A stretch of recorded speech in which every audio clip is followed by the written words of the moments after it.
하나님 말씀 여호수아서 9장 1절에서 21절 말씀 함께 읽겠습니다.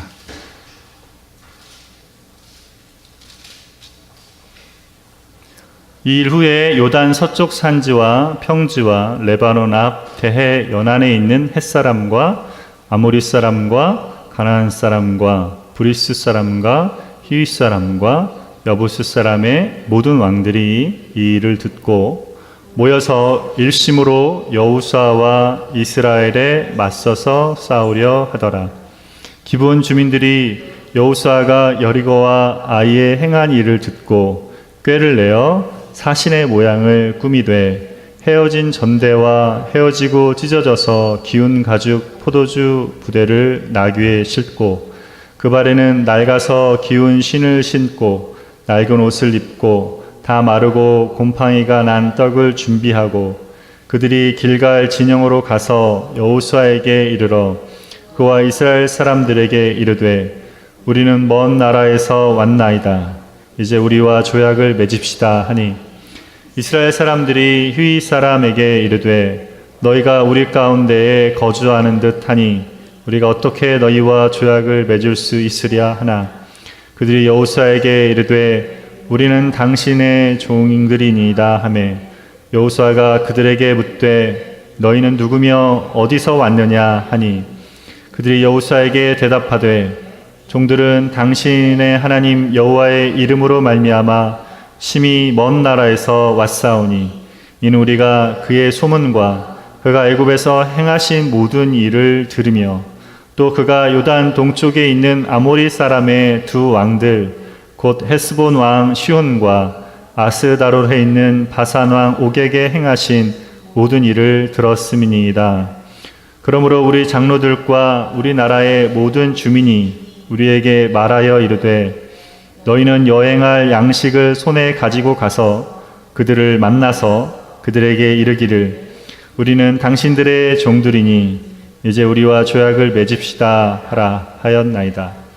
우리의 이 떡은 우리가 당신들에게로 오려고 떠나던 날에 우리들의 집에서 아직도 뜨거운 것을 양식으로 가지고 왔으나 보소서 이제 말랐고 곰팡이가 났으며 또 우리가 포도주를 담은 이 가죽 부대도 새 것이었으나 찢어지게 되었으며 우리의 이 옷과 신도 여행이 매우 길었으므로 낡아졌나이다 한지라.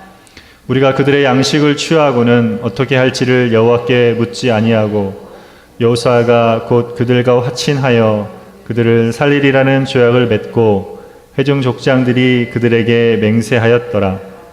그들과 조약을 맺은 후 사흘이 지나서야 그들이 이웃에서 자기들 중에 거주하는 자들이라 함을 들으니라. 이스라엘 자손이 행군하여 셋째 날에 그들의 여러 성읍에 이르렀으니 그들의 성읍들은 기브온과 그비라와 브에롯과 기럇 여아림이라. 그러나 회중 족장들이 이스라엘의 하나님 여호와로 그들에게 맹세하였기 때문에 이스라엘 자손이 그들을 치지 못한지라. 그러므로 회중이 다 족장들을 원망하니 모든 족장이 온 회중에게 이르되 우리가 이스라엘의 하나님 여호와로 그들에게 맹세하였은즉 이제 그들을 건드리지 못하리라. 우리가 그들에게 맹세한 맹약으로 말미암아 진노가 우리에게 임할까 하노니 이렇게 행하여 그들을 살리리라 하고 무리에게 이르되 그들을 살리라 하니 족장들이 그들에게 이른 대로 그들이 온 회중을 위하여 나무를 패며 물을 기른 자가 되었더라. 아멘. 오는 4월 27일에 남북 정상회담을 개최하기로 했습니다. 세계의 시선이 판문점으로 향하고 있습니다. 어제 북한에서 핵심 실험을 중단하고 풍계리 핵심 실험장을 폐쇄하겠다고 조치하는 발표를 했습니다. 북한의 이러한 태도를 보면서 이번 정상회담에서 비핵화 협의가 구체적으로 이루어질 거라는 기대감과 아직 구체적인 진전이 기대하기 어렵다는 부정적인 시각이 교차하고 있습니다. 여러분은 어떻게 생각이 되십니까? 어떤 사안이든지 그것을 바라보는 입장에 따라서 다른 반응을 우리가 보이게 됩니다. 이것은 복음에 대해 반응하는 것도 그렇습니다. 복음을 들었을 때 어떤 사람은 복음을 듣고 환영하고 받아들이는가 하면 어떤 사람은 복음을 거부하고 대적합니다. 이렇게 거부하던 사람도 나중에 복음을 또 받아들이기도 합니다. 오늘 본문에도 서로 다른 반응을 보이는 사람들이 나옵니다. 이스라엘이 아이성을 점령했다는 소식을 가나안 족속들이 듣게 됩니다. 이 소식을 들은 이들은 큰 위기의식을 느낍니다. 그리고는 함께 연합해서 싸우기로 결단합니다. 그런데 그 중에 휘위 족속에 속한 기브온 사람들은 다르게 반응합니다. 이스라엘과 싸우는 것이 아니라 평화조약을 맺으려고 시도합니다. 이스라엘은 이들과 평화조약을 맺어야 하는 걸까요? 아니면 거부해야 되는 걸까요? 오늘은 기브온 사람들이 이스라엘 사람들과 화친을 맺으려 했던 모습 속에서 하나님께서 우리에게 가르치시는 것을 함께 나누기를 원합니다. 첫 번째로 우리는 어떤 일을 결정할 때 하나님께 물어야 합니다. 여리고 성과 아이성 전투에서 이스라엘이 승리했다는 소식이 가나안 6개 족속에게 들렸습니다. 이제 이들은 큰 위기의식을 느낍니다. 그래서 족속별로 싸워서는 안 되겠다 생각이 들고 함께 연합해서 이스라엘과 싸울 준비를 합니다.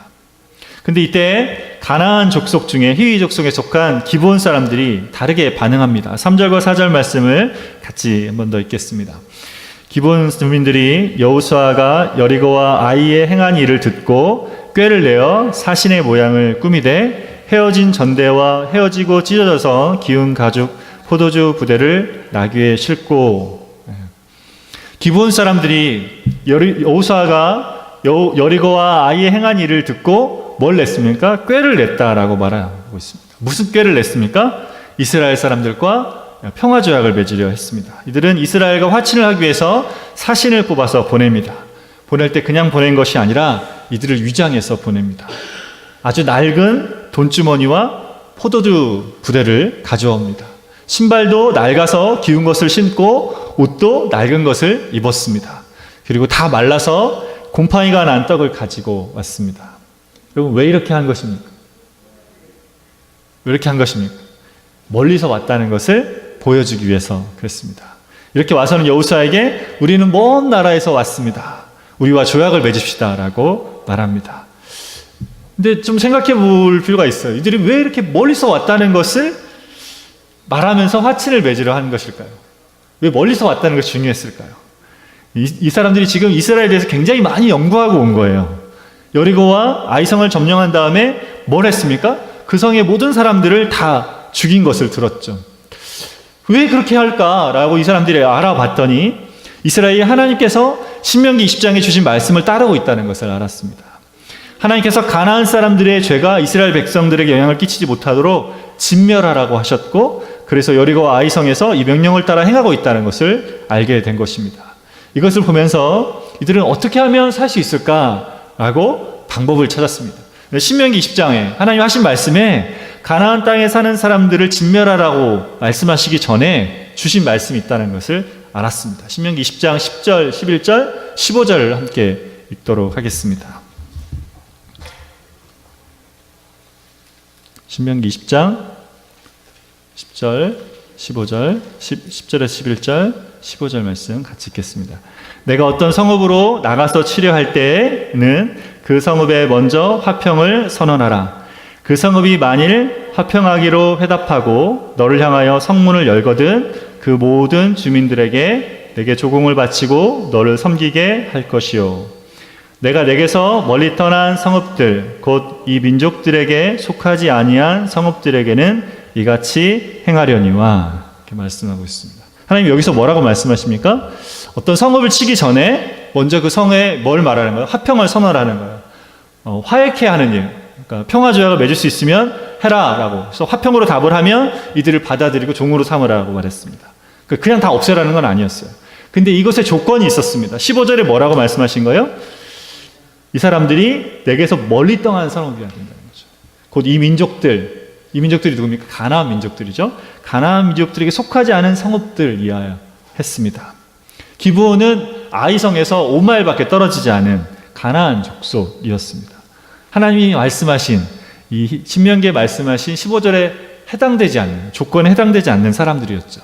그래서 이 기브온 사람들은 자기들이 가나안 족속에 속한 사람들이 아니라 멀리서 온 사람들인 것처럼 위장을 한 것입니다. 이렇게 꾀를 낸 것입니다. 이 말을 듣고 이스라엘 사람들이 어떻게 반응했습니까? 너희가 우리 가운데 거주하는 듯하니 우리가 어떻게 너희와 조약을 맺을 수 있으랴, 이렇게 말합니다. 뭔가 이상하다는 거예요. 가나안 사람들 냄새가 난다는 것이죠. 아무리 주장을 했어도 말투도 그렇고 뭔가 가나안 사람 같다는 거죠. 이렇게 이야기를 했어요. 근데 이 사람들이 이스라엘 사람들이 의심하는 걸 보고 여호수아한테 직접 다가가서 납작 엎드립니다. 우리는 당신들의 종입니다, 이렇게 말하기 시작합니다. 여호수아가 너희는 누구며 어디서 왔느냐 이렇게 물었는데 정확하게 말하지 않고 어디서 왔는지 말하지 않고 그냥 먼 데서 왔다 이렇게 이야기합니다. 우리는 당신들의 하나님의 이름을 듣고 아주 먼 나라에서 왔습니다. 하나님께서 애굽에서 하신 일과 요단 동편에 있는 왕들에게 하신 것을 우리가 다 들었습니다, 이렇게 말합니다. 여러분, 이들이 하고 있는 말이 뭡니까? 먼 데서 왔다는 걸 말하고 그 다음에 한 것은 애굽에서 하신 일과 요단 동편에서 하신 일을 우리가 다 들었습니다, 이렇게 말합니다. 하나님이 하신 일이었어요. 근데 어떤 일이었습니까? 이것이 이전에 한 일이었습니다. 최근에 한 일이 있었어요. 최근 소식 뭡니까? 요단강을 건넌 일, 여리고성을 무너뜨린 일, 또 아이를 점령한 것에 대해서 말하지 않아요. 왜 말하지 않습니까? 멀리서 왔기 때문에, 하나님이 옛날에 했던 그 소식을 듣고 왔기 때문에 최근 소식은 못 들은 것처럼 말하지 않는 거죠. 철저하게 속이고 있었습니다. 이런 하나님에 대한 소식을 듣고 하나님 백성 이스라엘과 조약을 맺기 위해서 왔다라고 했습니다. 그러면서 보여주는 거죠. 보십시오. 이 떡을 좀 보십시오. 우리가 출발할 때는 이 떡이 따끈따끈했어요. 근데 너무 멀리 왔기 때문에 이게 곰팡이 나고 다 말라버렸습니다. 이 포도주 방은 가죽 부대도 다 닳아버렸고요. 우리 옷이랑 신발도 다 헤어졌어요. 이거 보십시오. 우리가 그렇게 멀리서 왔어요. 이렇게 이야기를 했습니다. 이 말을 듣고 이스라엘이 어떻게 했습니까? 그 말에 넘어갑니다. 그리고 이들의 속임수에 넘어가서 평화조약을 맺게 됩니다. 성경은 이스라엘이 했던 이거에 대해서 뭐라고 이야기합니까? 14절과 15절 말씀을 먼저 읽겠습니다. 9장 14절 15절 말씀. 우리가 그들의 양식을 취하고는 어떻게 해야 할지를 여호와께 묻지 아니하고 여호수아가 곧 그들과 화친하여 그들을 살리라는 조약을 맺고 회중 족장들이 그들에게 맹세하였더라. 여호수아가 이들을 살리라는 평화조약을 맺고 족장들이 이것을 맹세하게 됩니다. 근데 성경은 지금 이들이 뭘 안 했다고 말하는 거죠?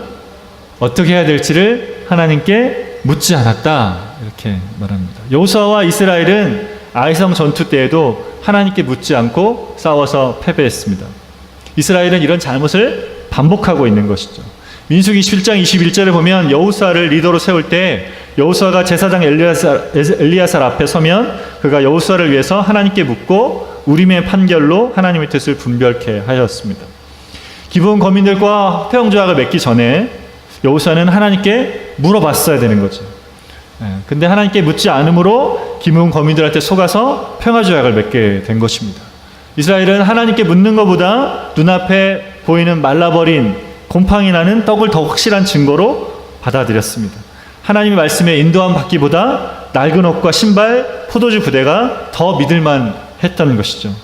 하나님께서 이런 여호수아와 이스라엘의 모습 속에서 무엇을 알게 하시는 것입니까? 하나님의 자녀들은 어떤 일이든지 늘 하나님께 묻고 하나님의 인도하심을 따라 살아야 된다는 것입니다. 우리가 들은 것, 본 것, 그것만 가지고 뭔가를 결정하거나 판단해서는 안 된다는 것이죠. 우리가 본 것을 가지고 결정하고 판단하는 것이 아니라 그것을 하기 전에 하나님께 그것에 대해서 묻고 하나님의 인도하심을 구해야 한다는 것입니다. 지난주에 이걸 나눴죠. 말씀의 원리를 우리가 잘 적용할 때 어떻게 하신다고 그랬습니까? 상황에 맞는 말씀도 주시고 하나님의 뜻도 깨달아 알게 하신다고 나눴습니다. 뭔가 특별히 중요한 것을 결정할 때는 특별히 하나님께 기도하며 물어야 됩니다. 뭔가 중요한 것을 결정하고 나면 바꾸기가 어렵습니다. 고등학교 졸업을 하고 대학을 정할 때, 또 대학을 졸업하고 직장을 정할 때 중요한 결정을 하게 됩니다. 또 어떤 사람과 결혼할 것인지를 정하는 것도 중요한 결정이죠. 다 연세들이 드셔갖고 그래도 앞으로 지금도 삶의 중요한 결정들을 우리가 지금 해가고 있을 때가 있지 않습니까? 그런 자리에서 하나님께 인도하심을 구하며 하나님의 뜻을 따라 결정해 나가야 하는 것이죠. 여러분, 하나님께 물을 때 하나님께서 가르쳐 주십니다. 다윗 왕은 늘 이것을 구하며 살았습니다. 사무엘상 23장에 보면 사울을 피해 도망가는 중에 블레셋 사람들이 그일라를 공격해서 약탈한다는 소식을 들었습니다. 그때 다윗이 하나님께 기도하며 물었어요. 하나님, 블레셋을 칠까요? 그러니까 하나님께서 답하셨습니다. 블레셋을 치고 그 일나라를 구해라 하셨습니다. 그때 다윗이 그렇게 말하니까 다윗과 함께한 사람들이 이렇게 말합니다. 그냥 사울을 피해 도망다니는 것도 이렇게 힘든데 우리가 어떻게 블레셋을 친단 말입니까? 이렇게 이야기를 하죠. 그래서 다윗이 다시 하나님께 기도합니다. 하나님, 정말 블레셋을 칠까요? 하나님께서 그 일나라로 내려가라. 내가 블레셋 사람들을 내 손에 넘기리라 하셨습니다. 하나님 말씀하신 것, 하나님의 뜻을 가르쳐 주신 대로 행했죠. 우리는 다윗처럼 중요한 결정을 할 때 기도하면서 하나님의 뜻을 구해야 됩니다. 우리는 우리가 바라는 것을 하나님께 아뢰는 기도를 드립니다. 그런데 하나님은 우리의 모든 기도에 응답하시는 것이 아니라 하나님의 뜻대로 구하는 기도에 응답하십니다. 하나님께서 우리가 바라는 것들에 대해 갖고 계신 하나님의 온전하신 뜻이 있습니다. 그래서 우리는 우리보다 더 좋은 생각을 가지고 계신 하나님께 묻는 기도를 드려야 합니다. 요한일서 5장 14절에 보면 그를 향하여 우리가 가진 바 담대한 것이 이것이니 그의 뜻대로 무엇을 구하면 들으심이라 라고 말씀하십니다. 내가 다 정해놓고 하나님께 해달라고 하는 것은 묻는 기도가 아니죠. 이 묻는 기도에서 제일 중요한 것이 뭐냐면 내 생각을 내려놓는 것입니다. 이게 제일 기본이면서 제일 힘든 부분입니다. 기도를 드리면서 내 생각과 내 계획을 먼저 하나님께 드리는 것입니다. 하나님, 제가 이런 생각을 갖고 있는데 이거는 하나님께 드립니다. 하나님이 갖고 계신 생각은 무엇입니까? 하나님께 그 뜻을, 하나님의 뜻을 묻는 그런 기도 드릴 때 하나님께서 가르쳐 주십니다.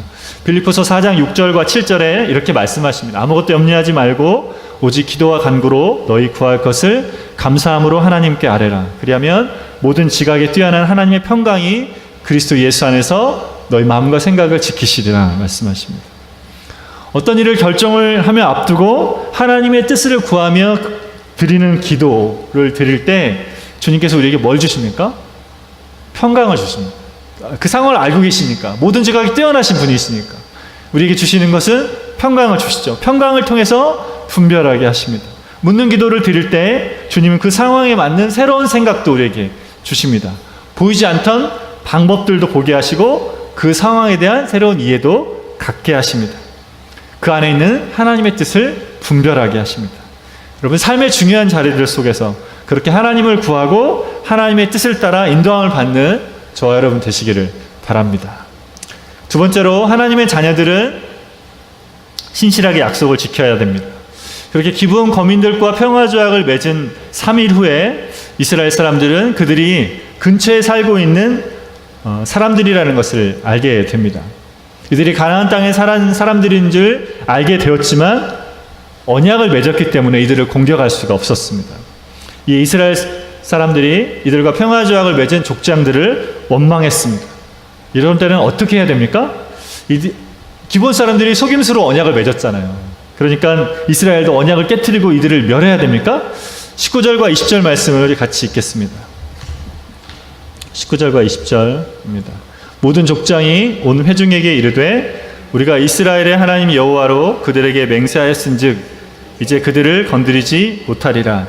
우리가 그들에게 맹세한 맹약으로 말미암아 진노가 우리에게 임할까 하노니 이렇게 행하여 그들을 살리리라 하고, 이들이 뭐라고 했습니까? 하나님의 이름으로 맹세했기 때문에, 하나님의 이름으로 맹세했기 때문에 우리가 이들을 건드릴 수 없다, 이것을 지켜야 된다고 말합니다. 이 맹세를 지키지 않으면 어떻게 된답니까? 이스라엘이 하나님의 진노를 받게 된다라고 했습니다. 실제로 나중에 사울 왕이 기브온 사람들을 공격한 일이 있습니다. 기브온을 공격하고 나중에 그것에 대해서 다윗 왕 때에 3년 동안 기근이 듭니다. 다윗이 기도하니 하나님께서 말씀하신, 사울이 기브온을 공격해서 그렇다. 그래서 사울의 자녀들 가운데 7사람을 기브온 사람들에게 내어주고 그들을 죽인 후에야 그 가뭄이 그친 것을 보게 됩니다. 하나님이 주신 약속이었던 거예요. 하나님이 이스라엘을 통해서 하신 약속이기 때문에 신실하게 지켜야 됐던 것이죠. 하나님은 신실하신 분이십니다. 신실하다는 것은 믿을 수 있다는 것이죠. 하나님이 신실하기 때문에 하나님의 백성도 신실해야 됩니다. 기본 사람들은 자신들이 가나안 땅에 살고 있는 사람들임을 곧 알려줄 줄 알았어요. 여러분, 5마일밖에 안 떨어져 있어요. 금방 알려줄 거라는 거 몰라서 했겠습니까? 다 알려줄 거 알았어요. 3일 만에 다 알려졌습니다. 근데도 한 거죠. 왜 이렇게 한 것입니까? 어떻게, 왜 이렇게 한 것입니까? 하나님의 백성이 하나님의 이름으로 언약을 맺으면 지킬 거라고 믿고 그거를 믿고 약속을 하려고 했던 것이죠. 한 번 하나님의 이름으로 맹세하면 하나님을 신실하게 따르는 백성들은 그것을 반드시 지킨다는 것을 알았던 것이죠.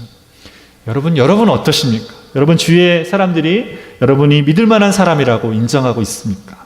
약속을 하면 그 약속을 꼭 지킬 사람이라는 믿음을 여러분 주고 있습니까? 예수님 안에서 우리는 그런 사람이 되어야 될 것입니다. 신뢰할 만한 사람. 무슨 일이 있어도 약속한 것을 지키는 사람이 되어야 할 것입니다. 이 사실을 알게 된 여호수아가 이들을 부릅니다. 그리고 왜 이렇게 속이게 되었는지를 물어봅니다. 24절, 25절 말씀 우리 다시 한번 읽겠습니다. 그들이 여호수아에게 대답하여 이르되 당신 하나님 여호와께서 그의 종 모세에게 명령하사 이 땅을 다 당신들에게 주고 이 땅의 모든 주민을 당신들 앞에서 멸하라 하시는 것이 당신의 종들에게 분명히 들림으로 당신들로 말미암아 우리의 목숨을 잃을까 심히 두려워하여 이같이 하였나이다.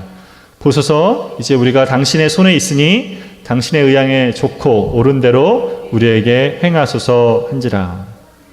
지금 뭐라고 말하고 있습니까? 이 사람들이 하나님께서 모세에게 명령하신 대로 행한 것을 알고 죽을까 봐 두려워서 이렇게 했다는 것이죠. 이제 우리의 생명을 당신의 처분에 모두 맡긴다라고 이야기했습니다. 여러분 이들의 모습이 어떻습니까? 이들은 라합처럼 하나님을 믿고 하나님께 분명한 신앙적인 모습을 보이지는 않았습니다. 그러나 이들도 하나님을 두려워하며 하나님 앞에 반응하고 있는 것이죠. 이에 여호수아가 이들을 죽이지 않고 살려주기로 결정을 합니다.